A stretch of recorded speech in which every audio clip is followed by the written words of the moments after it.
Welcome to Canucks After Dark. Here are your hosts, Parker Hallowell and Clay Emo.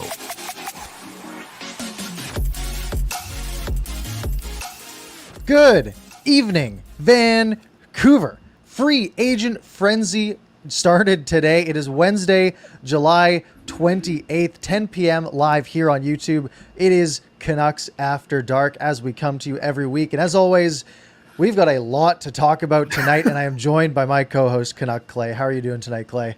I'm great, Parker. I hope you're well as well. Do you think we'll have anything to talk about tonight? I don't know. We're going to be stretched thin. It's going to be just like it was in April. Absolutely nothing going on in the news today. I was mentioning before we started the show, because we have these banners that we put on screen sometimes. Beautiful banners, We have twice as many as we've ever had. So we are going to be churning through topics at a rapid pace tonight.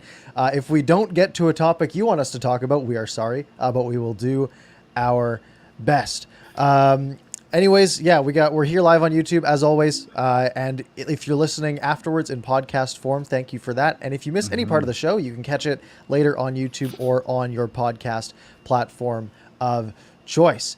Clay, I think we just have to dive right into things here. And I mean, Parker, as always, you lead, I will follow. Well, let's start on the most positive note possible. And that was the Canucks made a bunch of moves today. And I want you to pick your favorite move the Canucks made, and that's where we'll start. Oh, okay. The one I like the most, I won't qualify it. The one I like the most is probably one that I'm guessing some people don't like, and that is the Travis Hamonic one. All right. Travis Hamonic re-signed. Now, this one was interesting for me because I saw a tweet that came out, and I think it was Rick Dollywall, and all he put was, his whole tweet was, Travis Hamonic, 2 years, $3 million. Yes. That was it. No punctuation, no multiplication symbol. That was it. So I'm in the middle of recording my Tucker Poolman video, and I'm thinking right on the fly, I'm like, all right, we're going to do both. We're going to make this a dual threat video. We're going to do Poolman and Hamonic together. And yes. So I do the rest of my video talking about Travis Hamonic making $1.5 million a year. And then I see someone else put out later, and everyone's like, oh, great contract. 2 years, $3 million, $1.5 million a year. That's great. And then I see it come out like 2 minutes later that it's 1.5 or 3. It's 3 million times 2. So I had to restart a few times. So Travis Hamonic re-signing, your favorite move of the day, kind of surprising to me. 2 years at $3 million per. What did you like so much about this move? We'll get into, actually, I think that the Sutter and Halak moves are technically better from an efficiency standpoint, for sure. And I no problem with that. But as you know, Parker, I like Travis Hamonic. I counted him as my unsung hero last season.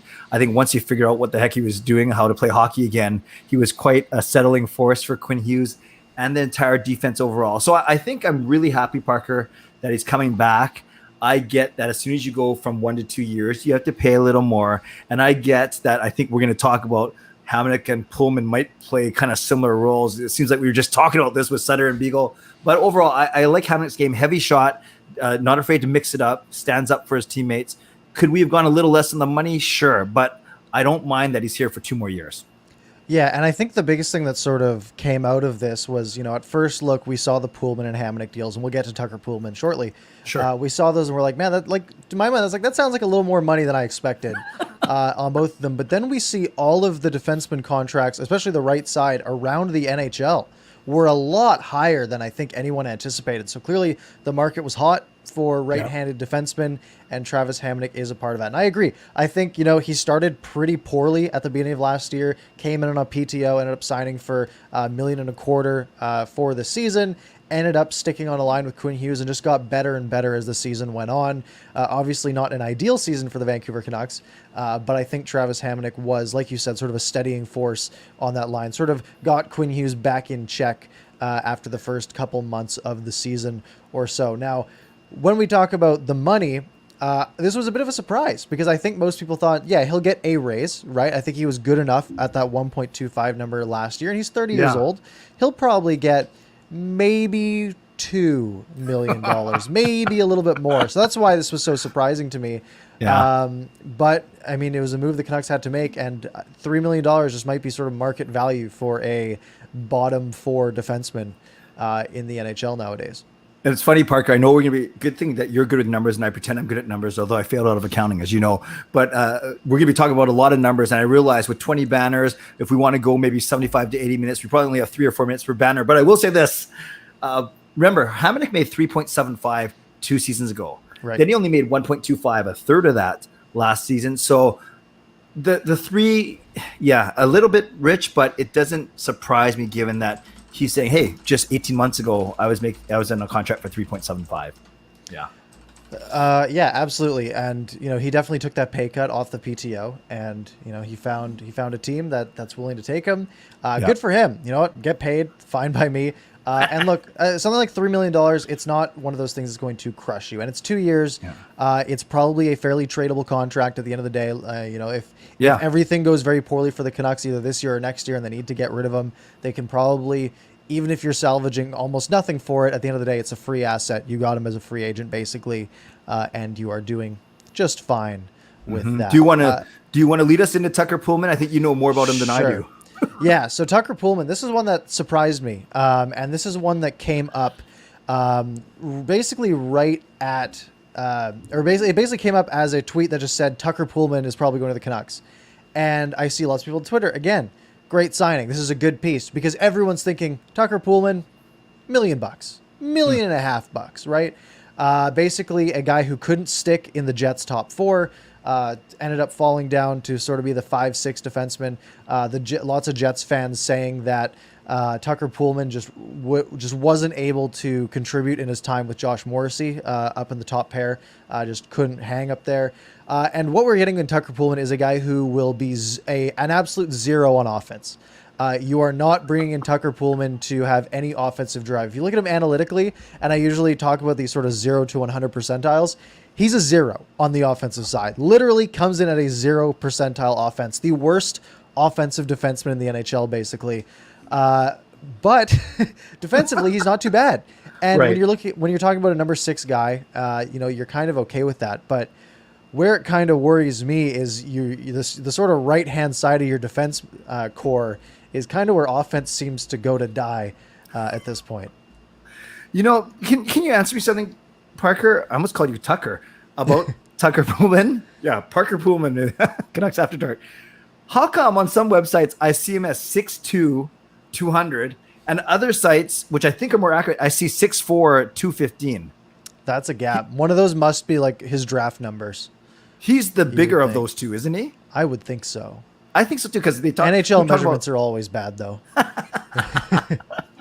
Yeah, you summed it up well. I did a bit of research, not enough on this guy. I do know that him and Josh Morrissey did struggle last year on the Winnipeg Blue Line. However, I've also heard that actually Poolman played better in the playoffs this year. So which Poolman are we going to get? I don't know. I hinted the fact too that you're right. I love your point about right shot defensemen seem to be making some coin today. And would you be maybe we'll talk about this later, but if you don't sign one of Hamonic or Poolman, are you okay with Myers, one of them, and then Schenn and one of these other, I almost said Utica, I did say it, Abbotsford bound guys as filling for depth, right? So is this basically a contract the Canucks did not need to sign? Right. And I think it comes down to term in my mind. Yeah. Look, Tucker Poolman's a fine piece, and the Canucks clearly went all in on depth today. The last couple of years, they've run with the excuse of injuries have sort of killed our team, and we haven't been able to recover from them, even though every team in the NHL has injuries. But they went out and they signed a bunch of guys who can come and play NHL games if need be. Tucker Poolman hopefully will be a mainstay in the Canucks lineup. Hopefully he is good enough to sort of stay in the Canucks lineup, especially if he's making $10 million over the next 4 years. Yep. But they also picked up a bunch of other guys that can come up and sort of support there. And we ran a poll here in the chat if you guys liked the Tucker Poolman signing.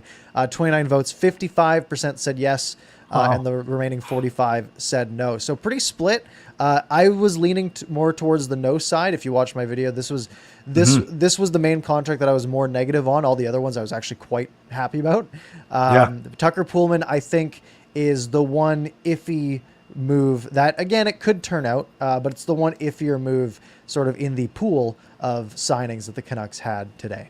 And Parker, that was so cool that you put that poll up in our chat. I actually was so enraptured by how that we had a cool poll that I forgot to vote. So I'm glad that the people voted. And I saw at least about 30 people voted, which is pretty cool. Mm-hmm. All right, let's go on to the next one. And again, another poll coming into chat right now. All Jaroslav Halak coming in as the backup goalie, 1 year at $1.5 million base. However, he has the potential to earn a bonus of another $1.5 million. Now, we don't know the exact terms of that bonus. My assumption would be either like there's probably a piece of it that's games played, could be wins, could be save percentage, could be a bunch of different things like that. This is an excellent signing. Look, the Canucks went out and their goal coming into free agency was to create cap space so they could ice a roster, really, because they couldn't as of a few days ago. So they go out, they buy out Braden Holtby, which is a fairly friendly buyout, only $500K on the cap this year and $1.9 million next year. So $500K off the cap, and then they go out and they sign Jaroslav Halak for $1.5 million. So for a backup goalie, the Canucks are paying $2 million this season, pretty much, and they're saving $2.3 million off the cap, which is great. And they're also getting a better goalie right now.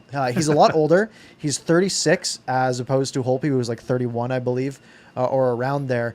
And he comes in having sort of an off year last year, which you kind of expect as you get older. But I think he still put up a 905 last year. The previous season, though, when he was 34, he had a 919. The year before that, a 922, backing up Tuukka Rask. So he knows how to be a really solid backup. Clearly, he's going to be under, as we keep saying, the best goaltending coach in the NHL, most likely. And this just seems like a very solid, sound move. Yeah, I'll give 3 quick points. And one of them is, Halak is older, but he's used to being a backup. And I think we're fine with that. He's a good backup. Number 2, he had, of his 15 seasons, 11 of them are been winning seasons, which is good. And number 3, and I saw Chris Faber put this in, the bonus structure did come out. And basically, it's funny that you nailed it. One of them is he's got to win 10 games. That gets him 1.25 million. And the other $250,000 is for a 905 save percentage, which is exactly, as you said, what he had last season. So likely, we actually want him to achieve these bonuses because we want him to get us those 10 wins. We want him to do better than last year, save percentage wise. And the key about this is this 1.5 will count towards next year's cap, not this year's cap. And I'll cut whether you that's off good a or little bit bad. there. Yeah. It's just 10 games played, not 10 Oh, wins. thank you. So he just needs to play 10 games, which he will get. So when we look at this, it's 1.5 million next year, likely 1.25 next year, and that 250K bonus for a 905 or better save percentage.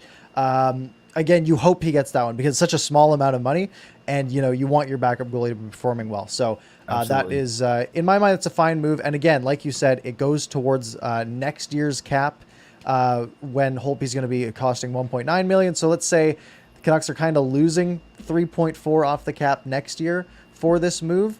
It's really just a bunch of pushing the can down the road to next year with the Holtby buyout and with this Halak contract. And what is it with Canucks and contracts for goalies that aren't even here anymore? Because the cap recapture penalty for Luongo ends next year, but you have the Holtby buyout and you might have Halak bonuses, whatever.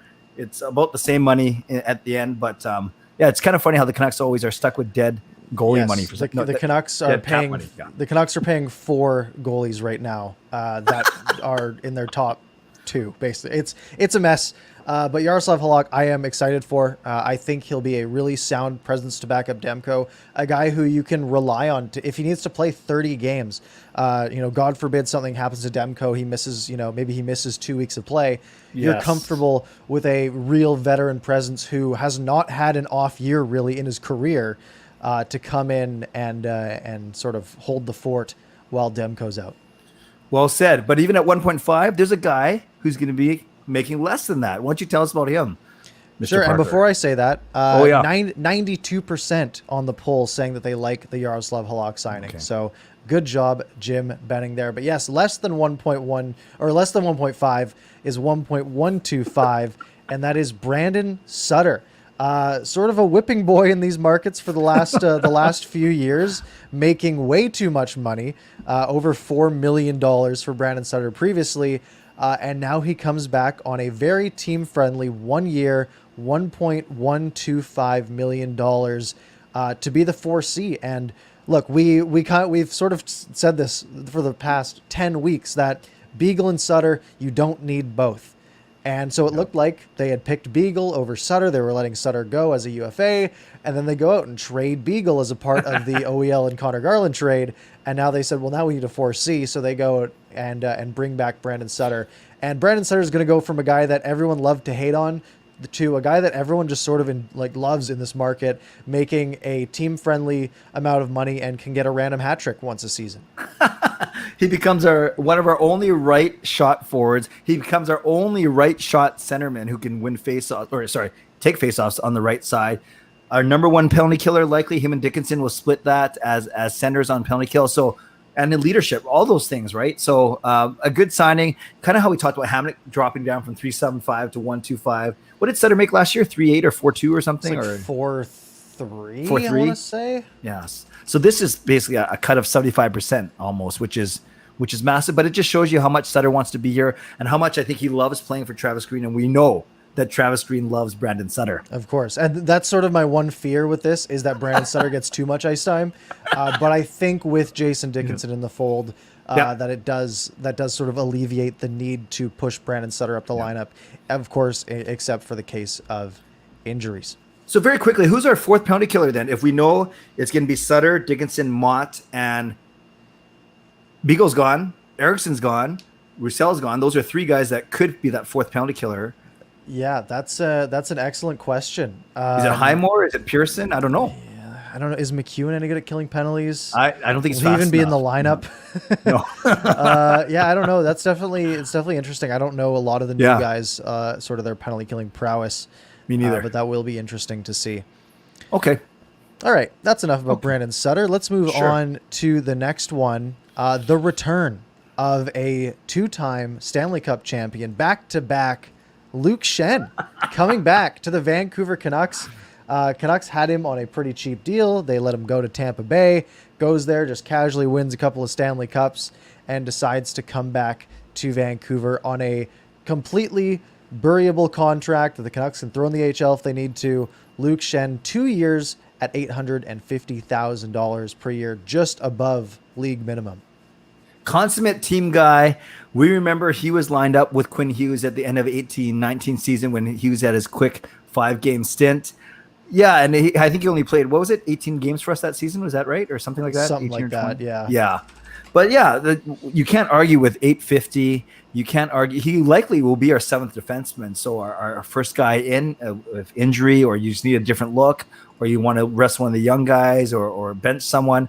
So I know I saw you joke around about everyone keeps saying this is a tidy piece of business. This is a tidy piece of business. This one is pretty tidy though. I like this tidy. one. Absolutely. It's a move that you really there's no downside at all, right?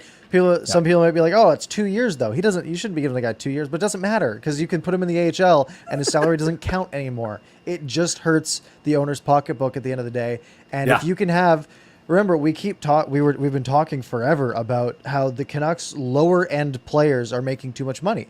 And that was the case, right? The bottom six of Beagle, Eriksson, Roussel, Sutter, all combined was like $16 million. Now we've gone and replaced, some guys like Brandon Sutter, way cheaper now. Luke Schenn coming in as a seventh defenseman, making almost no money.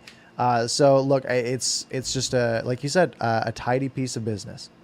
Yeah, so it should be good. You can play him right away, or likely he slots in on the right side after the bigger three of Myers, Hamonic, and Poolman.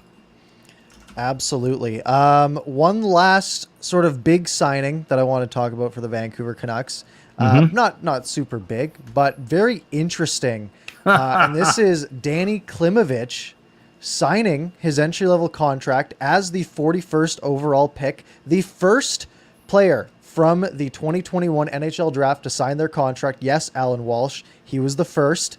And he's gunning for an NHL spot out of the gates this year, and I don't think any of us saw this coming.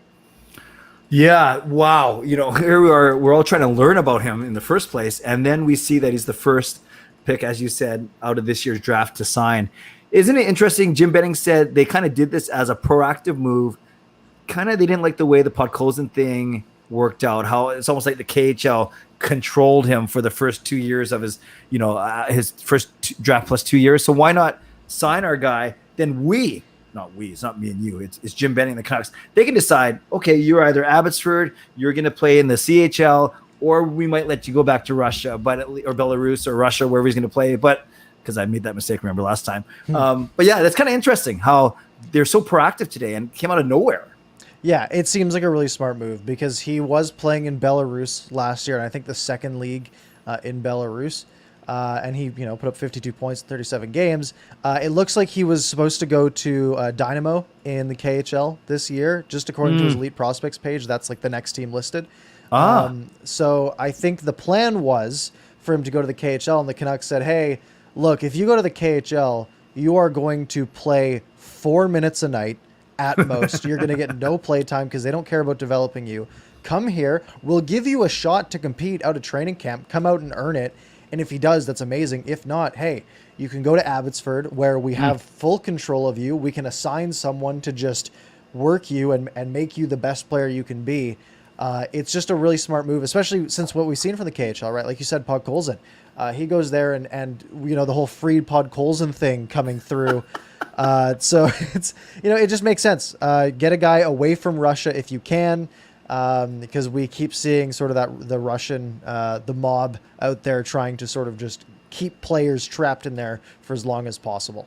And I want to keep talking about it, but let's give some love to Chris Faber because it's really nice to have another very prominent podcaster and writer. Can you put up his comment real quick? Is that okay? Sure. Thank you. I almost said I'm not sure if he's going to be here to if he's going to hear to see this, but he says, I've got to run, guys. Love the show. Off to write about Hugo Gabrielson, who happens to be Lou Harris's biggest fan. Yeah, keep up the excellent work. Best Canucks show on YouTube. High praise coming from someone that we both admire very much for his hustle and his just his clarity in his work. Canucks Conversation podcast. That's Chris and David Quadrelli and at Canucks Army. So thanks, Chris, if you're still here, and if not, we'll make sure that you get. Oh, he's still here. He's still talking, which is good. All right. Let's move on from Klimovich because we have so much to get to. Yeah. And let's just sort of quickly cover some of the depth signings the Canucks made because they made a lot of them today, surprisingly. Yeah. So I'm just going to have them roll along the bottom here. Nick Patan, it's a lot when you got to put it in a rolling banner. Nick Patan, Sheldon Dries, I don't know how you pronounce his name exactly, Brady Keeper, Devontae Stevens, Justin Dowling, Brad Hunt, and Phil Di Giuseppe. Any of these that really stand out to you as exciting, or are these just a lot of good depth pieces for the Abbotsford squad? Yeah, to me, Hunt and Patan are the names that I actually recognize. Admittedly, I don't recognize a lot of the guys. One of the guys looks like isn't that the pizza that you can buy at Freshco? That's close. I think that's DiGiorno. Oh, okay, thank you. Okay, so nowhere close. But Patan and Hunt are the names that I do know of, and yeah, I just think that the fact that Abbotsford in our backyard, literally an hour 15 drive, depending on how fast and where you're coming from in the Lower Mainland, but that's going to be such an advantage. Even things of getting DiPietro working with the big team and things. So I'm interested to see how they manage all the roster up and down, waivers, non-waivers, flex. I don't know all that. I don't know who's waiver eligible, who's old, who's young. But apparently there are a couple guys in there that may be guys that can step in our lineup in a pinch as well. Absolutely. I think the one most exciting for me here is Brady Keeper. He's young. He's 25 years old from Manitoba, 6'2", 196.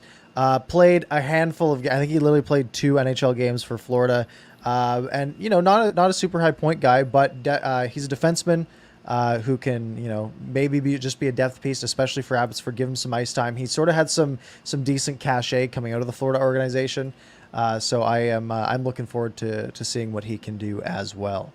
Awesome, and then as someone mentioned it, is it Agam? Agam? How do you say it? Agam. I want to get Yep. Agam. Awesome. He mentioned that Nick Patan is indeed local. And I think I don't know all these guys' genealogy, but I think there's one or two more local guys as well in that mix. Yes. Devontae Stevens is from White Rock, I believe. So a local kid there. Very good. Very good. All right. Let's talk about the one other big piece of free agency news relating to the Canucks, and that is the departure of Alex Edler going to the Los Angeles Kings. Don't remember the exact terms. Is it 2 years at 3.5? It's actually 1. year. Oh, right. It got, Yeah. I think Yeah. Peg Nada tweeted out the wrong thing at one Yeah, point. and I think it's 325, but yeah, I think it's 325. Okay, that works Yep. for me. Either way, Sure. making a good chunk of money for Alex Edler. It is 3.5. He is going to LA to score his 100th goal. And look, he was. I mean, look, the Canucks haven't had a storied history of elite defensemen. Not saying Alex Edler was really elite, but he is probably the best defenseman in Canucks franchise history. Olin's sort of the only other real argument there, I think. Yeah. But Alex Edler, 99 goals for the Canucks, over 900 games, I believe. I think 925. So he has the chance of playing his 1,000th game this season if he's able to play the whole season. But yeah, he's leaving the Canucks to go join the Kings. Isn't it funny, Parker? I remember on our show right here, one of the very first things I think we talked about, or in one of our very first shows, was what's the future of Alex Edler? And I think you and I both agreed, he's either agreed to re-sign with the Canucks or he's going to retire. We can't. Well, I shouldn't speak for you. I remember I was saying I don't see him playing anywhere else. And then you think, okay, respect, let him go, let him win a championship. And LA's not going to be a world beater. They're going to be better for sure. They're going to be better with Danault, and they're going to be better, but they're not a cup favorite. So maybe he loves the West Coast. Maybe he loves the climate of the West Coast. Maybe he loves this time zone. Who knows? But I was slightly surprised that he didn't go to, let's say, a more prominent team. I'll put it that way. Yeah, it sort of sounded like he was just kind of done with the Canucks at the end of the day, based on sort of some of the things we heard. And you know what? Fair enough. You're more than welcome to make that decision. I mean, LA, look, great weather. It's a great place to go finish off a career if he's planning on finishing a career or if he's just sort of revamping. Still close to home, right? Obviously, he has his home here. It's a 2-hour flight away, so we can get back here really quickly. Same division as the Canucks, so he'll be up in Vancouver a couple of times this season. I think in December is his first appearance back in Rogers Arena. So that will be interesting to watch. But moving on to the LA Kings. Like you said, the Kings are going to be a lot better this year, making some moves. We might get to one of them later if we have time. Okay.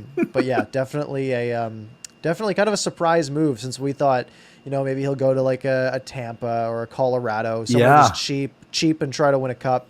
But no, he goes out and he gets a decent chunk of money and is locked in LA. So here's a small question for you, Parker. Obviously, in his first game back at Rogers Arena, he will get the nice, 2-minute TV timeout tribute video, right? Obviously, I agree with you. Best defenseman in Canucks history. What's kind of like the threshold? Like, Holtby probably won't get a welcome back, Braden. He only played one season. I don't think Nate Schmidt's going to get a welcome back, Nate. I don't think so. So, like, what's the cutoff? Is it 3 years with us, 5 years? I'm kind of curious. I think so. They'll still get, like, Braden Holtby, Nate Schmidt. They'll get like on the screen during not a commercial break, but like between whistles. Right. They'll have a thing up there, and they'll just say thank you, and that's it. But I mean, you need to. I think a lot of it is being loved by the fan base is such a big part of it, and there's no real threshold I can think of. But if someone had come here for 1 year and tore it up, let's say, or did something that the fan base really fell in love with, then I think that's sort of your threshold, or just being a forever Canuck, which is basically what Alex Edler has been. Right. So I don't think there's really a threshold, but maybe he'll score his 100th goal here. Gosh, just imagine that's going to happen. It would be great. All right. So that's most of our Canucks-based free agency stuff. Do we want to stick with the Canucks and do some non-free agency stuff that's happened over the past 5 days? I would love to just actually do one where it was actually a tweet that you did in a response to a tweet that I did that I just thought was really funny. There was a time where actually I listed out all of the potential lines and potential D combinations. And I love yours. You basically said great, good, fine, and then scary, or kind of thing, right? Yeah, I think what we'll do is we'll get to that after this section. I have that set up. So we'll go through where the Canucks lineup sort of currently stands shortly, and our thoughts on that. But first up, just sort of the things that we missed in the past couple of days while we weren't live, but we probably did make videos about a few of them. First one, Braden Holtby bought out. We sort of touched on this when we talked about Jaroslav Halak. But Braden Holtby getting bought out, getting paid $500K this year, $1.9 million next year. And like I said, when you combine this with the Halak deal, I think it's a pretty fine piece of work. Yeah, I know we're going to probably, I'm predicting what's going to come up on your next banner because we didn't get a chance to talk about it. So they cleared out a lot of money yesterday in preparation for today. It's really too bad about Holtby. It's stylistically, was he ever there? Was he ever there mentally? It was just a tough year for everyone. We heard Nate Schmidt talking about that with his Winnipeg media availability. It's just a very strange year. But yeah, hardly got to see the best of Braden Holtby. Maybe the one highlight was that crazy rolling legs flailing up in the air save that he made near the end of the season. But not a lot going on with Braden Holtby. It's really too bad. And we'll see if he can recoup any magic in Dallas, I guess. Absolutely. And speaking of, let's talk about Nate Schmidt getting traded to Winnipeg. I actually forgot about this until you just mentioned it. Oh, good. So Nate Schmidt getting sent to Winnipeg for a third-round pick. Exactly what the Canucks traded for him. Look, the Nate Schmidt experiment didn't really work here. The Canucks went out. They exploited Vegas's lack of salary cap room. They said, hey, you don't have room for a $6 million defenseman. We do. We'll give you a third-round pick for him. He came here. He had probably the worst season of his career. And like I've said many times, just terrible circumstances all around the team, right? No fans in the stands, COVID outbreaks, just this, that, and the other thing where things just didn't work as a member of the Vancouver Canucks. Wanted to change of scenery. Canucks said okay. And they put together a deal to Winnipeg to send him off for a 2022 third-round pick. It's really too bad, Parker. I was so excited when we got him. And I was just very excited. And even, I don't even remember him being a standout when Vegas beat the Canucks in the bubble. But I did remember him, though. He was noticeable. And then it just never clicked here. It didn't. And there was one point where more goals were going off of him than he was helping contribute. Do you remember that? The goal, bad pass, off his foot.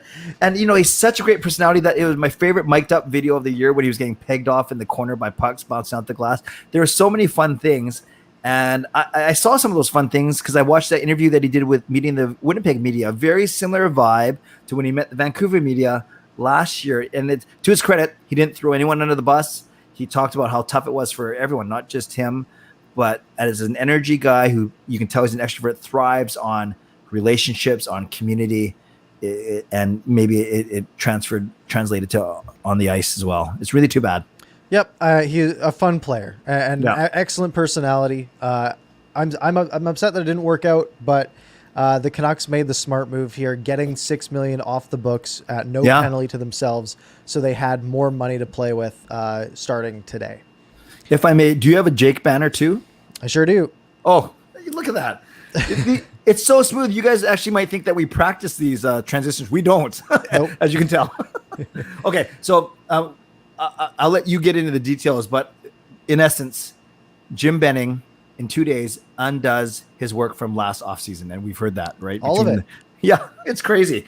And we can see why. He went from having only a few million, maybe 10 or 12 million, to $26 million to play with walking into today. And some of it's still there, but a lot of it's going to go to Pettersson, Hughes, and Dickinson. But yes, tell us about the buyout, Parker.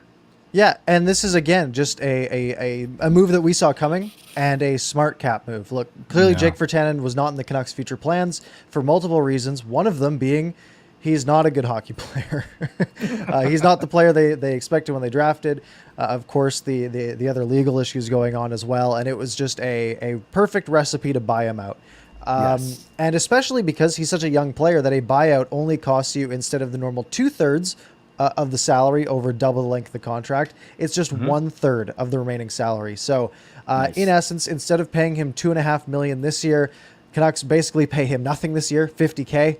So a rounding error in the salary cap, and next year $500K, again a very minor cap hit there as well. So Jake Virtanen getting let go, and that again opens up, it hurts the cap a little bit next year, but barely, and it opened up another $2.5 million basically to be spent. That's a whole Tucker Poolman of money to spend. That's one of his, exactly.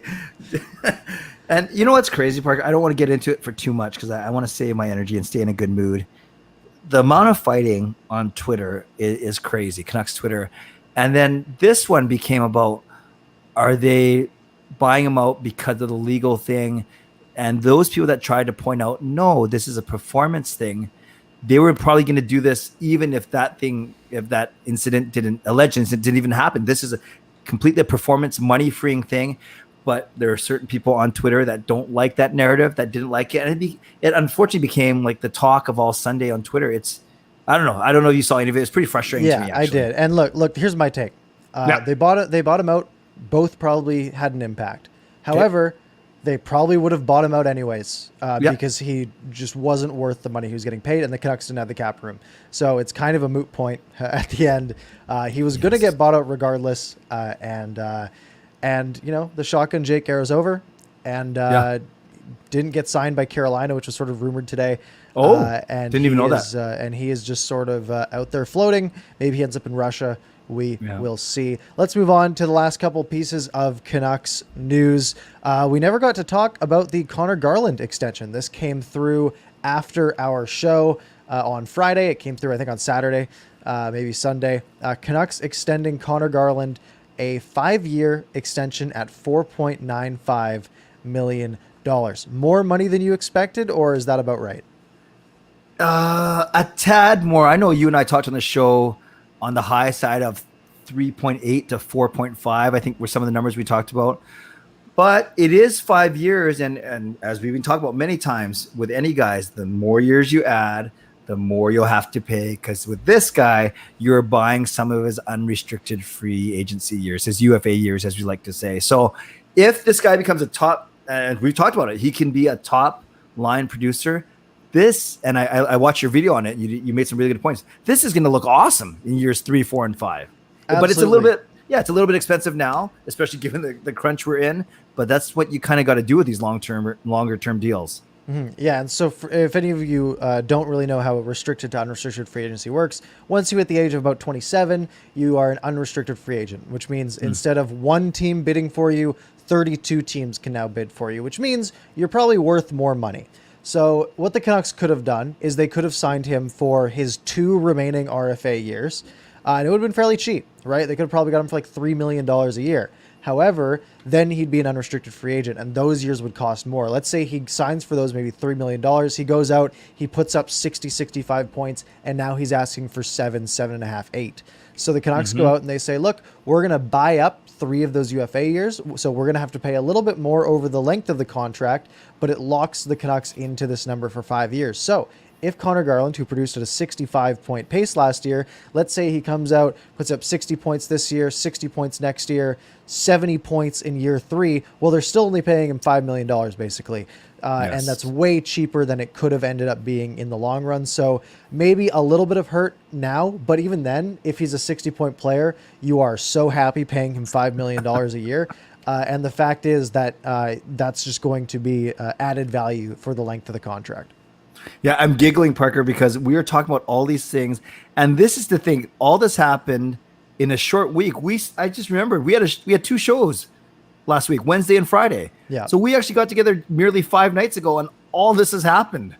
Yeah, it has been a wild few days. We thought Saturday or Friday, the first night of the NHL draft, was wild, and that's because we had to spend 30 minutes talking about Connor Garland and Oliver Ekman-Larsson. And now there's just today was absolutely wild, and the last few days have been as well. Let's go to the next one. Michael Ferland effectively calls it. And this isn't much of a surprise. There's been rumors floating for the past year that maybe he'll try to come back, maybe he won't. And most Canucks fans have been saying, don't try to come back. Like, it's not about your cap hit, it's about health. Concussions are not a thing that can ruin careers, they're a thing that can ruin lives. And he has had his fair share of concussions throughout his career. And he said he's going to try playing in some non-contact leagues soon, but he is done with his time in the NHL. You know, it's really too bad. I remember how he terrorized the Canucks in that 2015 playoff series. Oh, I hated him so much. And I cringed every time one of our defensemen went back to the corner to get the puck, to dig the puck out of there. And so I was excited. Do you remember he came in the same summer as JT Miller, and there's debate of who should play in the top line, right? Yeah. I saw these projections with Ferland playing with PD, protect him and be on his wing, blah, blah, blah. Yeah. And he just he had a slow start to that training camp, I suffered a concussion pretty early. Not the first of his career. It's first with the Canucks, and I think it was 2 or 3 failed comebacks already. Yeah, it's so unfortunate.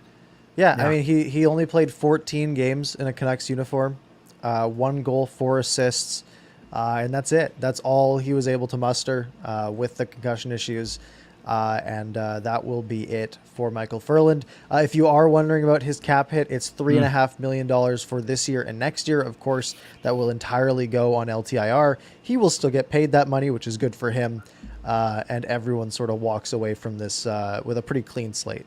Yeah, without boring people with the details, Parker, it's true though that the Canucks just don't get extra 3.5. They have to basically work their way up to the salary cap as close as they can, and then to maximize that 3.5. Is that a fair way of looking at it? Right. Yeah. So the way LTIR works is basically you don't just get another $3.5 million. You basically just are able to go over the cap by $3.5 million, which sounds like the same thing, but it's not, because cap accumulates throughout the season. So if you're not close to the ceiling, that LTIR money just sort of gets wasted throughout the year. So it's not like the Canucks are completely free of the contract, but they can make it work to the point where they will effectively have that money to use. So you want to be at the cap basically at the start of the season, correct? Right. That way you can maximize your LTIR. Gotcha. Thank you. All right. The last little thing about some players here, some RFAs that are still unsigned, and people thought maybe this would get done today with the risk of offer sheets to at least 1 or 2 of these players. Elias Pettersson, Quinn Hughes, Jason Dickinson, all still without contracts. Yeah, this one's interesting, Parker, because cap friendly. It's a great site, but right now they have a lot of these Abbotsford guys kind of propped up into the main part of our roster, so it's not the best. I guess, reflection. I count in my head about 18 millions left, because we started the day with 26, and once you add up Sutter, Hamonic, Poolman, and Halak, it basically becomes 8 million or so, and now we're at 18 million for these 3 guys. And your Levy, technically, we still got to re-sign him. So those 4, $1 million for your Levy, whatever, a high 3 Dickinson. There's your 14 for Pettersson and Hughes that we've been talking about, and that's it. You can't really go long. Yeah, they might want to go long term with Pettersson and Hughes, but I don't know if they can. Yeah, I think I heard on the Vancast that they're basically saying, look, it's going to be bridge. It just has to be. They don't have the money to go long term with either of these guys. However, that's not the worst thing in the world, because you can give them both bridge contracts and they will still be RFAs after, and you can still sign them afterwards. And then Jason Dickinson's an interesting one as well. The Canucks brought him in, traded a 3rd-round pick to Dallas for him, so he does have some leverage. He can say, look, you guys traded for me, give me money. So that one will be interesting to see how that shakes out. I think we've sort of settled around the sort of $3 million mark as sort of the expected number, so I'm sure it'll land somewhere around there. But I'm not really too worried about any of these. Look, I think there's almost zero threat of an offer sheet coming through for Pettersson. Hughes can't be offer sheeted because he's 10.2C. Gotcha. And Jason Dickinson could be, but again, I don't see it really happening. And the Canucks have said they'll match any Pettersson offer sheet anyways. So all 3 of these players are going to be in the Canucks lineup on opening night. I guarantee it. They're just not signed yet. Do you know, someone asked me on Twitter, and I didn't know how to answer them. Do you know if Juolevi has to clear waivers if we start him up here and we want to send him down to Abbotsford? I have no clue. He must, I would think, right? I think he's old enough that he would have to be waiver eligible. I think so too. He's got drafted 6 years ago now. Yeah, you're right. I think you're right. Yeah. So I think, but again, I don't know that he would really get taken by anyone at this point, right? It's kind of like, we put Jacob Markstrom through waivers years ago, right? Yeah. And there wasn't much of a threat of him getting taken. Now he's, a top 15 goalie in the NHL, or at least he was before last year. So I'm not too concerned about Juolevi getting scooped off waivers. Right. Okay, that's good. All right, let's get into the fun stuff. Where does the Canucks lineup stand? And this is sort of in reference to the tweet you put out today. You put out sort of your projected lineup, and I quote tweeted it with my sort of response. Your quote tweet was better than my original tweet, quite frankly, but that's I was really happy with it. Let's start out. So let's go through these lines, and I'm going to try something. Maybe I can share this on. This will be amazing. But I don't make any promises. That's not right. That's not right. There's got to be a way. This is fun. This is live experimentation. Live experimenting. Oh, Do you want me to just start talking about it? go ahead. Yeah, Okay. Yeah, go for So it. I wasn't the only one who did this, but I was one of the first ones to do it. I just projected the lineup, and don't get too caught up of who the top pairing is, who the second pairing is. But I just threw the 23-man roster out there to see what we might be looking like. And remember, as we just talked about, Pettersson, Hughes, Dickinson need contracts, but it could be a lineup like this. So I'll kind of go through the order I did because then it will make sense what Parker references. So I said Pettersson, Besser, Miller as line number 1. Then I put Horvat with Höglander and Garland as 2. Third line, I had Dickinson between Pearson and Podkolzin. Some people say switch Podkolzin and Höglander, which is fine. Then, here we go. Then, nicely done. Then the fourth line was Sutter, newly signed, between Mott and either Highmore or McEwen. Then OEL with Myers, Hughes, Hamonic, Rathbone, Poolman, Juolevi, Schenn. Now, obviously, you need to. Some people think that they don't want to see Myers with OEL. You put Hamonic or Poolman there, but whatever. This is just for conversation. And then lastly, Demko, Halak, DiPietro. An active roster is 23 players, so actually you kind of knock off DiPietro there off of this list, and then you have your 13 forwards, your 8 defensemen, and 2 goalies. Some go 14 and 7 and 2. Regardless, your active roster is 23, and that's what you need to be under the cap of 81.5. So I said this. What do you think, Canucks fans? Got some good love. And Parker, why don't you go through your amazing analysis? Right. So this is sort of my analysis, and this was just line by line. And so basically I said top 6, Miller, Pettersson, Besser, great. Höglander, Horvat, Garland, great.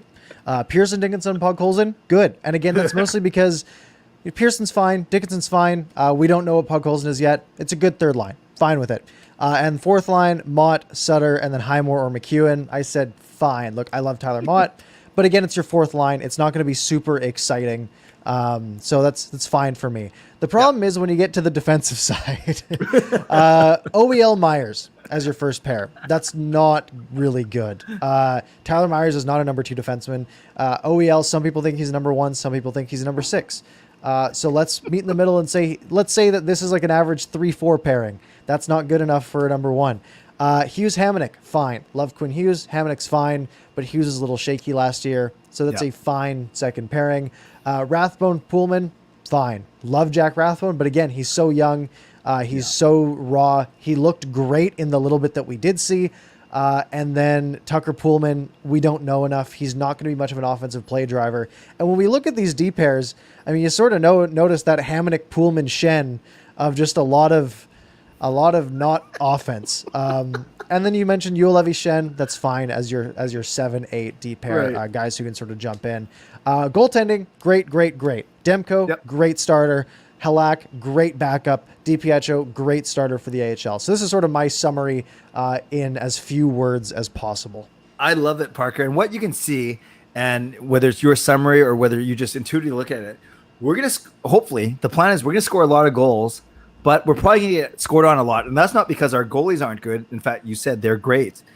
But it's the 6 guys, 2 at a time, that are in front of the goalie trying to help out. They might be our problem this season. Yeah, absolutely. I'll go back to it here. The defense in general is just it's not a top defensive unit. Forward wise, awesome. So excited for it. And that's why I said great, good, fine. That's a solid, that is a solid forward group and a solid goaltending group, but that goaltending group is going to have to be solid. And all in all, it's going to be exciting. That is for sure. Can you go back? Oh, sorry. Is it easy to bring it back one more time? Yeah. Can you go scroll to the D pairings again? Perfect.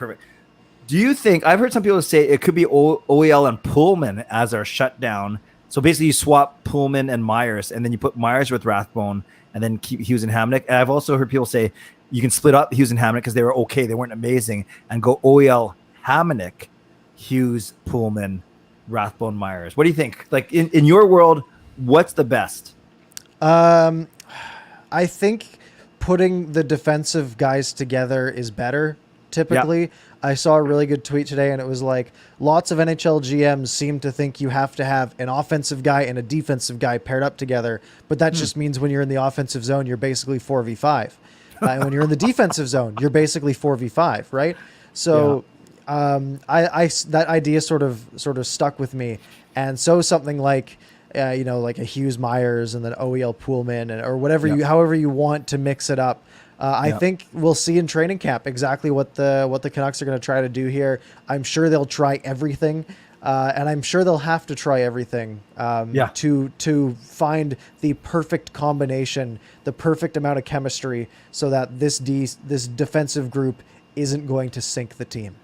Last thing I'll say before we get off this, I've also seen some projections with Lockwood as the fourth line right winger instead of Highmore and McEwen. I'm not I liked his one game performance, but is he going to be more trusted by Travis Green than Highmore and McEwen? I'm not so sure. No, and I think it's one of those things where he'll get a look in training camp, and he'll have to really impress. Because again, when we're talking about a fourth line, we're talking about Tyler Mott, a guy who Travis Green can wholeheartedly trust. We're talking about Brandon Sutter, who Travis Green loves.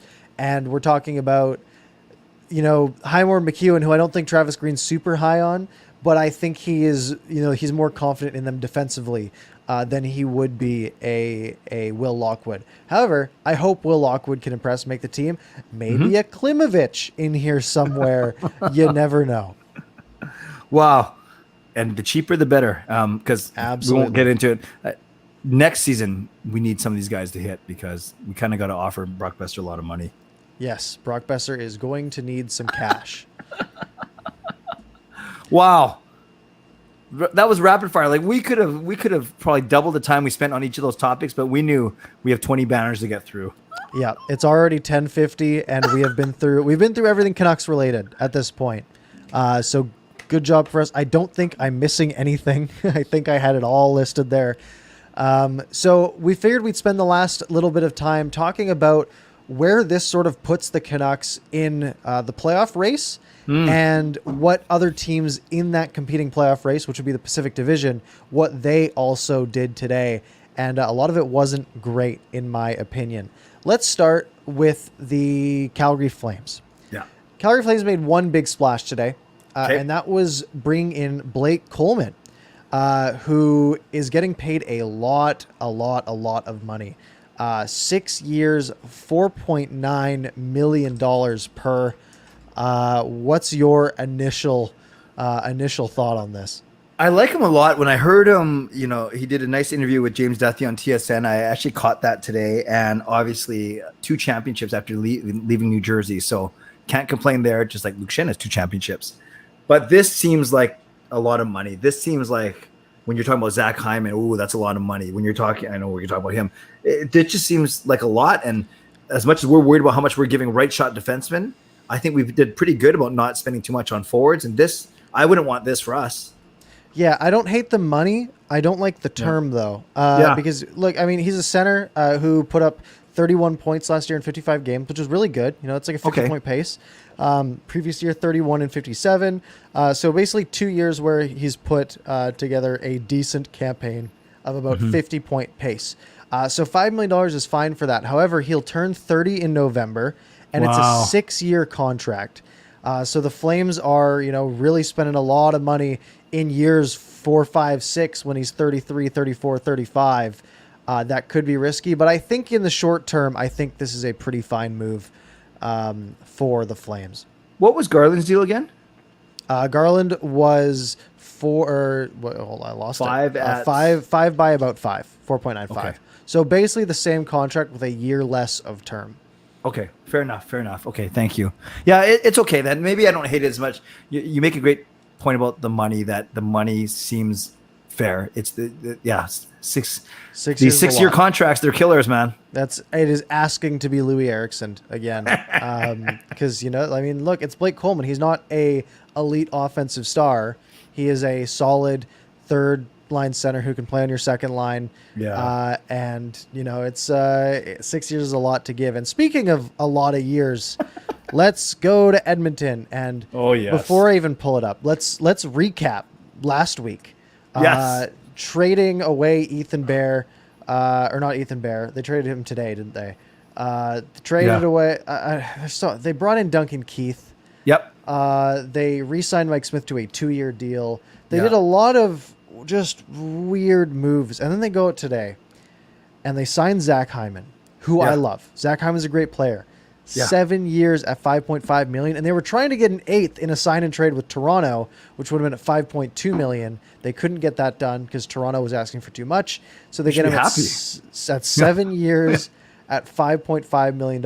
Again, I don't hate the money. I think that's good money for Zach Hyman, and I made a video about this when it said the Canucks were in the top 3 for it, and I said, why are the Canucks interested in Zach Hyman? Because again, I think he's a great piece at 3 years or so. 7 years for, again, a guy who's nearing the age of 30.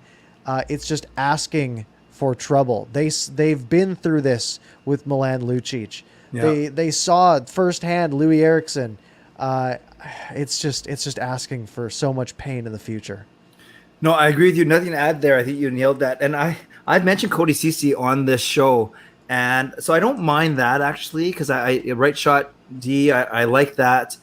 Barry, he had a really good offensive season last year. So I guess the biggest thing is, they also had Duncan Keith. So the 3 new blue liners, because they lose Adam Larson as well, like who didn't want to sign with them, would rather have gone to Seattle than sign with Edmonton.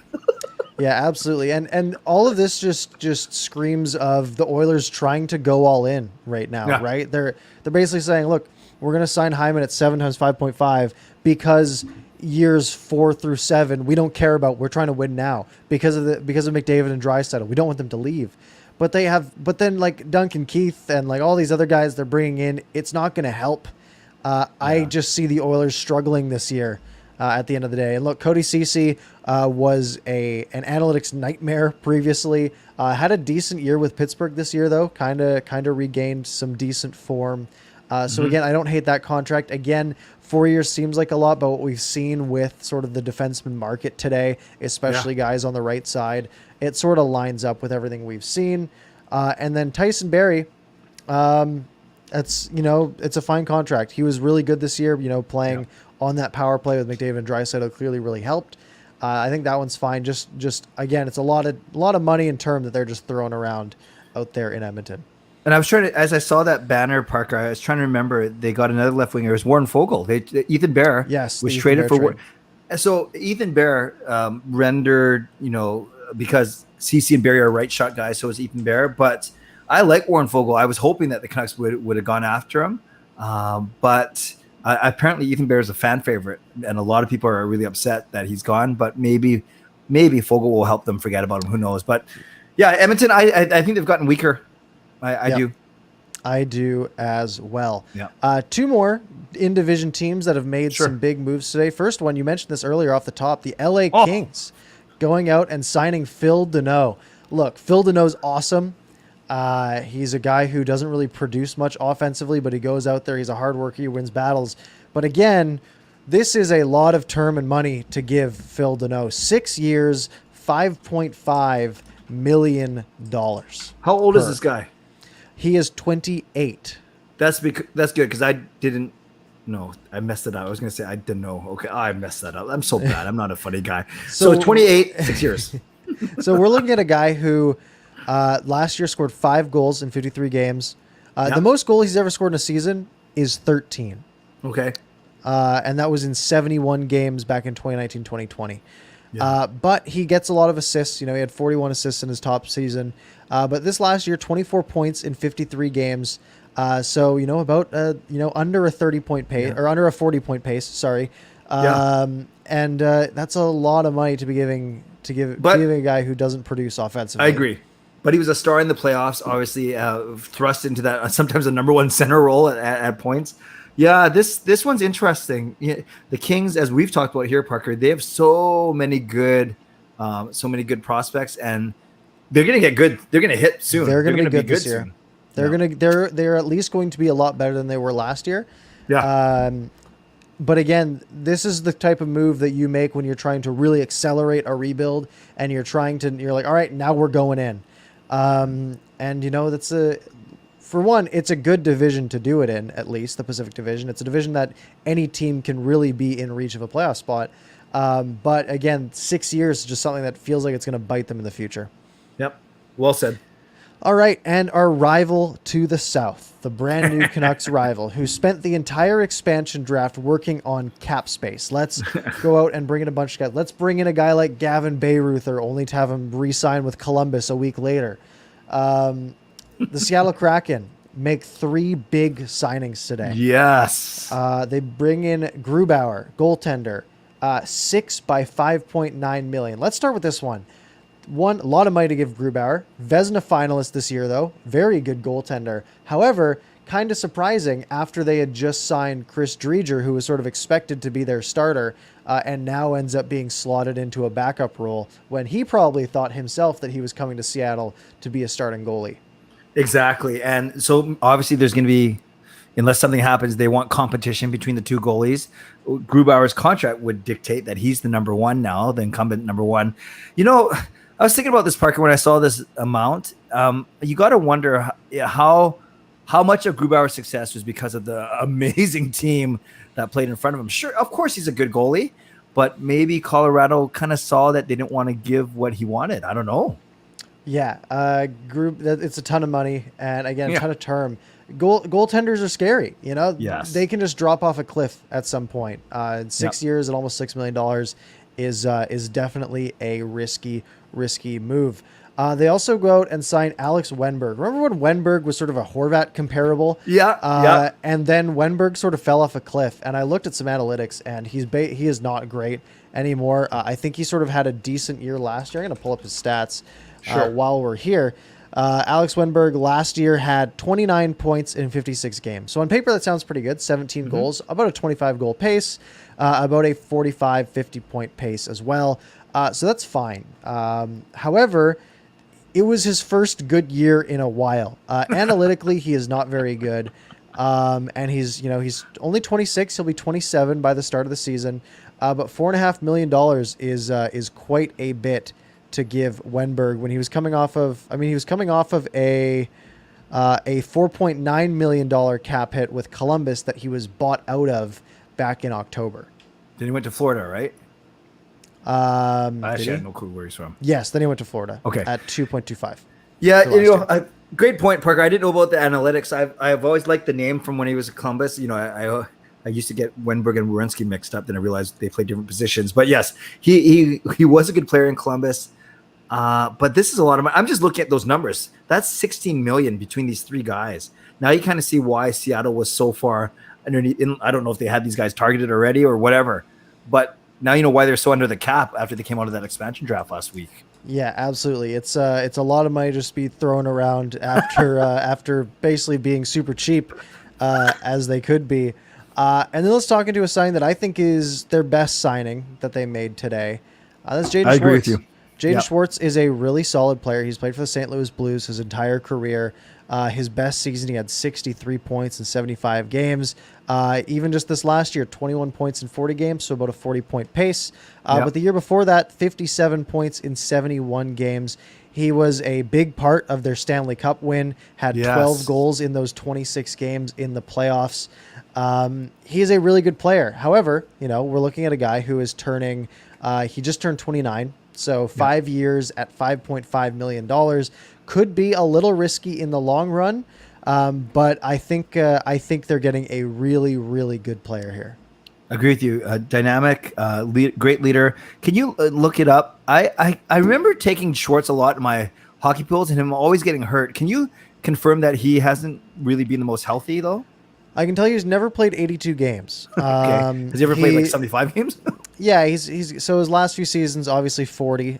In the condensed season, he played 71, so he played every game in 2019-20 before the pandemic shortened it. 69 the year before, 62, 78. He had a year where he only played 33 games, and then 20 in the playoffs. So I think he's had a couple of injuries in the past. Not as bad as just that 1 year, though. Yeah. No, I like him. I also saw his interview on TSN as well. He seems very likable. Seems like he's willing to be a leader. He'll be one of the veterans on this team, and one of the only ones with the Stanley Cup ring. So I agree with you, Parker. Of these three names that I'm looking at on the screen, I definitely think he's the best, and he'll hopefully turn out the best for them for sure. Absolutely. So the Canucks locked in against the Seattle Kraken October 23rd, I believe, the first. Are you going or what? I'm going to if I can get tickets. We'll see how expensive they are because they might be very expensive, but I will try. And that's all of our topics that we had. That is 20 topics that we just flew through as fast as possible. Wow. Is there anything that you think I missed? Actually, one small one. Justin Bailey got re-signed by Right. the Vancouver Canucks today. Yes. Yes, and that's a fine move. Yep. Tidy move. Tidy move. Tidy piece of business. glad he's coming back. He will be great in Abbotsford. Yeah. I wonder who would wear the C in Abbotsford in year one. Good point. Could be a guy like Bailey. Yeah, I'll throw two things at you, Parker, and then I'll leave it up to you if we want to go to questions for a few minutes to wrap up. But Sure. Here's two things that my season ticket partner, I talk about a lot about him in my channel, named Mike. He's the one who's been Canucks season ticket holder for 18 years, and I came in 11 years ago. So a really good friend of mine from church, played the game, runs a roller hockey team. He knows his stuff. He said two things. He said, number one, he was happy that kind of what we just did, that fan bases in Seattle, in Edmonton, in other places were actually poo-pooing on their own teams. So he was actually relieved to see that the Canucks fans were generally pretty good about their signings, whereas usually it's the other way around. We're always down on our signings. Where he liked seeing that other fan bases were poo-pooing on their team. So he liked that. But then right after that, he messaged me, and I'd love to get your take on this, Parker. He doesn't like the fact that he understands the buyouts and things, but he doesn't like the fact that we're punting so much money down the road because he's really worried about Brock Besser's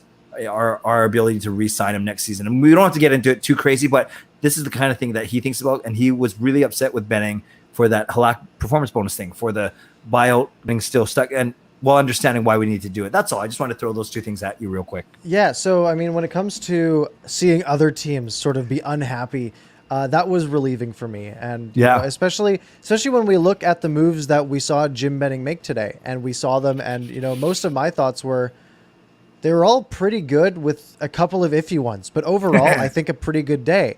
And you go look at the Oilers, and I don't think the Oilers had a great week.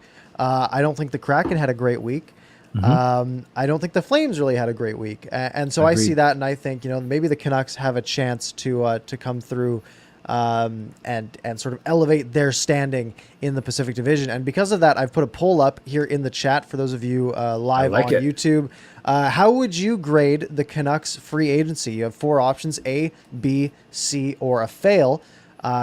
Most people voting B for right now by a wide margin. Clay, where would you grade the Canucks free agency? I guess sort of the last 3 or 4 days or so as a whole. This one, I just voted, actually. I voted B as well. I was probably feeling A coming into today because I love the Garland. Did I love it? No, I was happy, actually, with the way I was split on the Coyotes trade. I liked the Dickinson pickup. And then I was really happy with the way they moved. They created space with Virtanen, Holtby, and Schmidt. So then today happened. I liked the Sutter, Halak, and as I led with the Hamonic one, the Poolman, I wasn't as down as many others, but that's kind of like my default, right? He's a little more on the positive side. Right. So but I don't think it was a home run today by any stretch of the imagination. So I think B. I take a B. I'll take a B. It means very good in my eyes. So I think it was better than average. So that's why I give it a B. But it wasn't outstanding, which to me would dictate an A. So I give it a B. Yeah, I'm kind of in the same boat because I look at sort of the Holtby Halak swap as a really good move in my mind. You get a better backup goalie and you save some money on the cap. Good all around. Brandon Sutter move, great. It's a good move. Bringing Luke Schenn back, great. Travis Hamonic, I'm more on the fine side. I think it might be a little bit much money, but again, a slight overpayment isn't going to kill you. Sure. And Tucker Poolman, I was a little bit more down on because just 4 years seemed like a lot for Tucker Poolman, for a guy who hasn't really proven his worth so much in the NHL so far. And then you sort of combine that with the Nate Schmidt trade and the Jake Virtanen buyout and all the depth signings the Canucks made and the Connor Garland contract. And again, everything I look at, it's like 85% positive over the last couple of days. So yeah, I think a B is right about where I put it. And you guys clearly agree. 41 votes, 80% coming through with a B. Slightly, I just ended it, so I can't see it anymore, but it was something like 15% saying an A, and the remainder saying C. 80% B, 17% A, 2% voted C, so probably just one person, and no one voted F. So I think all around, Jim Benning would be happy to see that he gets a B for the day, and no complaints really here. Parker, this is so fun. I love these polls. Can you do one more for me? Sure. Can I dictate it to you? Simply, what place will the Canucks come in the Pacific Division? And just give it 1, 2, 3. I don't know if you want to go 4 or out of the playoffs. It's up to you. Do whatever you want. I got it. Okay, you're so While fast. we do man. this, why don't you answer some questions here? Okay, let's see. Well, I'll start with what you're putting out the poll. I think the Canucks could be the second place team in the division. I've always talked about them being number 3 between Vegas and Edmonton, but I like what Vancouver did way more than what Edmonton did. I would dare say Vancouver could finish as high as second, but we will see. Okay, I'm seeing what other questions are in there. So I've put in the poll. I put a poll yeah. together, and it says, where do you guys think the Canucks will finish? And basically, I grouped everything nice. in groups of 2. So top 2, 3, 4, 5, 6, or 7, 8. And leave us your reasons why in the chat. We've sort of decided that we're going to hang out a little bit later today, if need be. So give us your answers. Some people are very optimistic to start this one. They liked your argument. Personally, I would say... Man, I should have made 4 or 5 an option because that's sort of where I am. I think the Canucks should be around 4th in the division. And I think if they overachieve a little bit, they'll be around 3 and make the playoffs. And if they underachieve a little bit, they'll be around 5 and probably on the outside looking in. And if they're in 4th, they might be fighting for that second wildcard spot. But the Central teams are going to be tough to deal with in the wildcard race at least. So... most people here saying between 1 and 4, only 2% so far saying outside of the playoffs, but we'll revisit this in a minute or so. Awesome. Okay, let's do about 10 minutes of questions to wrap up. Then can you put up fangirls for me from 11:10 p.m. about Halak? So fangirl, no, I do not think he'll resign because you only resign him for 1 year because you want Michael DiPietro to be ready next season after a full year being close to Ian Clark, even practicing with the team once in a while, if they can make that work. I fully expect it to be Michael DiPietro as Demko's backup next season. Do you agree with me, Parker? Mostly, and I think it comes down to the 1 year deal being really smart. One, Halak's getting up there in age, right? He's going to be 30. He's going to be 37 next year. The guy's almost as old as me. When he's 37 next year, though, right? You want to see, one, will Halak's game drop off more, right? We saw him drop to about a 905 last year. Does he stay around that? Does he have a slight resurgence with a new team? Does he drop a little bit?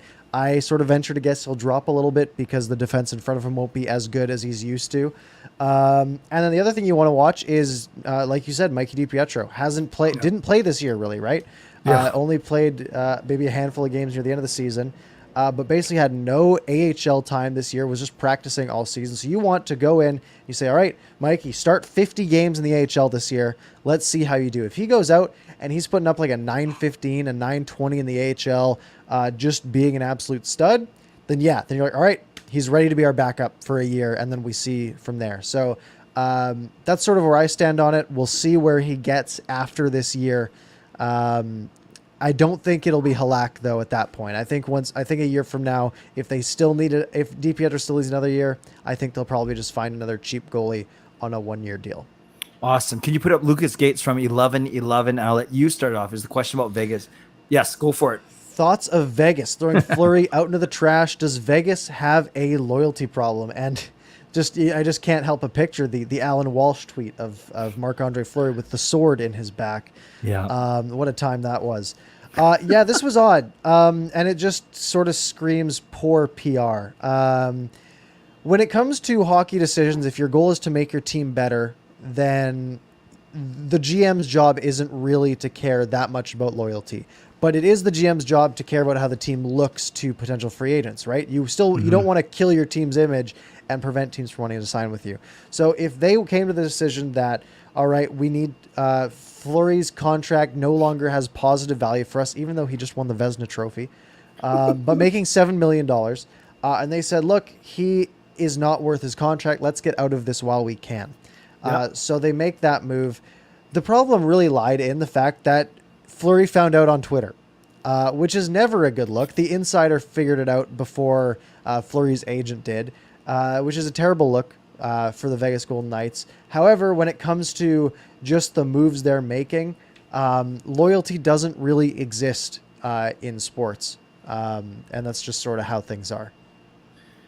Yeah, I've read stuff that Fleury was totally shocked that now he's not even, that he learned from Twitter.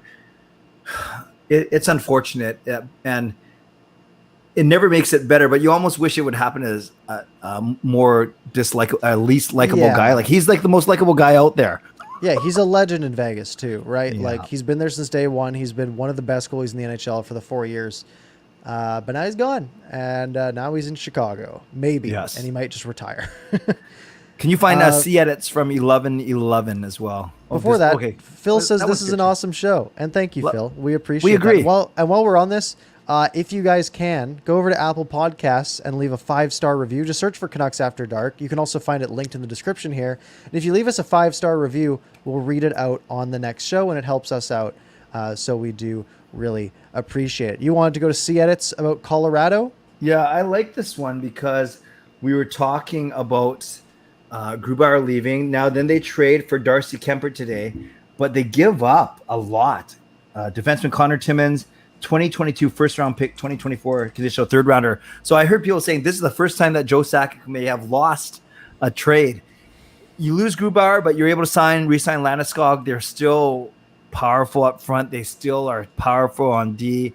Kuemper, if you don't think he's much of a drop-off, I still consider them a contender. I don't think they've lost enough. I don't think they really got much worse, right? I mean, they still, like you said, Landeskog is still there, and Darcy Kuemper had kind of an off year this year.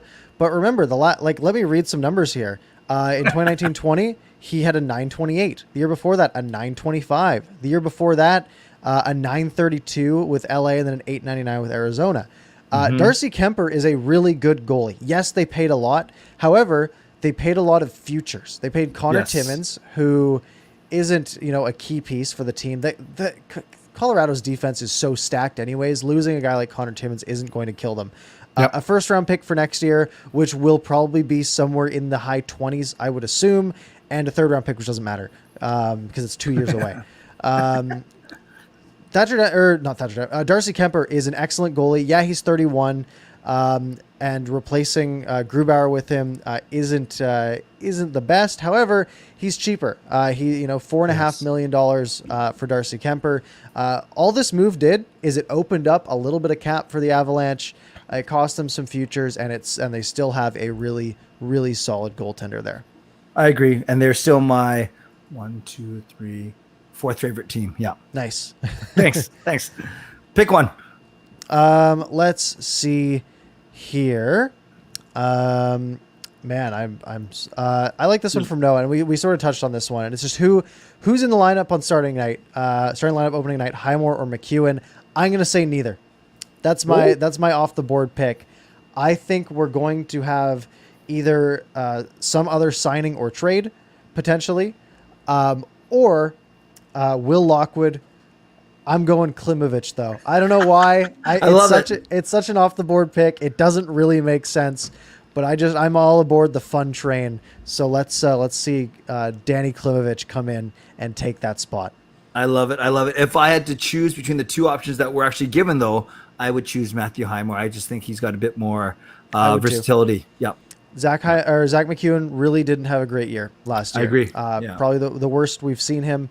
Unfortunately, because I like Zach McEwen a lot, but he just had an off year last season. I agree. 123 people in here at 11:20 Pacific time. That's pretty impressive. Guys are crazy. Absolutely people are hungry, crazy, man. Folks. Yep. Guys, the fun doesn't really stop because we are getting into August, which means training camp is soon, preseason is soon. There might be a little bit of news downtime. Are there any big dates coming up? No, and I was going to ask you, are we going back to Mondays in August again, or what are we doing? That's up to you. We didn't talk about it. We didn't talk about it. I'm open for whatever. I'm sure we'll figure it out, and we'll put some tweets out. Okay. Speaking of tweets, you can follow both of us on Twitter, linked in the description and above our heads. And I think this is where we are going to wrap up for the night, if that's all right with you. Sounds perfect. So you can find all of our stuff linked down below, our YouTubes, our Twitters. If you want any more of our thoughts on any of these things that happened today, we each made a handful of. How many videos did you make today? Just 2. You know what's funny? Okay. I was giggling because you were good from the volume department. I did a Sutter one, and then at 9:01, I just pulled over. I watched a couple things on my phone, and I said, "Oh, forget it. I'm just talking about Halak, Hamonic, and Poolman in the same video, and then I got to get to work, and that's it." Absolutely. I respect that. Yeah, I put out 3. So you can go to either of our channels. I'm Parker's Pucks. All linked below. He's Canuck Clay. You can find us on YouTube, on Twitter. And again, if you missed any part of the show, look, I can see our graph of when you guys joined. It's been steadily rising throughout the show. At 10:30, there was 100 of you in here. Now there's 130. So we know some of you didn't see the whole show, which means you can rewind back to the beginning and watch it. Or if you prefer audio, maybe you want to listen in your car on your way to work tomorrow morning, about 30 minutes after the show, this will be uploaded on all of your favorite podcast platforms: Spotify, Apple Podcasts, Pocket Cast, Overcast. There's so many of them. You can find it wherever you enjoy your podcast. Just search Canucks After Dark, hit the subscribe button, and don't forget to leave us a 5-star review if you're listening on Apple Podcasts. This was a lot of fun. And guys, this is just day 1 of free agency. The Canucks still have some room. We are going to see an Elias Pettersson contract. We are going to see a Quinn Hughes contract, a Jason Dickinson contract. All of these things are still going to happen. And when they do, Canucks After Dark will be there, and you'll have videos from both of us on our main channels. Clay, any parting words for tonight? This is fun. We did 3 shows, Parker, in 8 nights. We went last Wednesday, then last Friday, and now this Wednesday, and rightfully so, between 2 drafts and a bunch of stuff going on. So this is great. You know, I think I like how relatively on top of things we are. And I want to say, I think people know this already, but I want to give a shout out to Parker because he does all the show prep. He does all the tech. Really, I just show up 5 minutes before and make sure that my microphone and my lights are on. So Parker, thanks for putting all the great effort in. And I think, I think we make a good team. It's been 4 months now. We're still going strong. In fact, we are stronger than ever. And it's only going to get better. We might go through a small little swell of downtime if there's not a lot of news, say maybe middle of August, early September, but it's going to ramp up pretty darn quick once again. Absolutely. And guys, even if you watch the whole show, go to your favorite podcast platform and just download it or hit play or do something because it does help us out, move us up the charts. See if we can get back to number 1 in some of these countries that we did before, like Taiwan, when we were number 1 there for a day, which is our biggest claim to fame at this point. Love it. Anyways, we've taken too much of you guys' time. It is 11:30 almost, so we are going to wrap up here. If you enjoy the show, leave a like, leave a comment afterwards, do all that good stuff. You guys know the deal. And make sure you're subscribed to the channel on YouTube if you're not. And yeah, everything's linked down below. And we'll see you next time.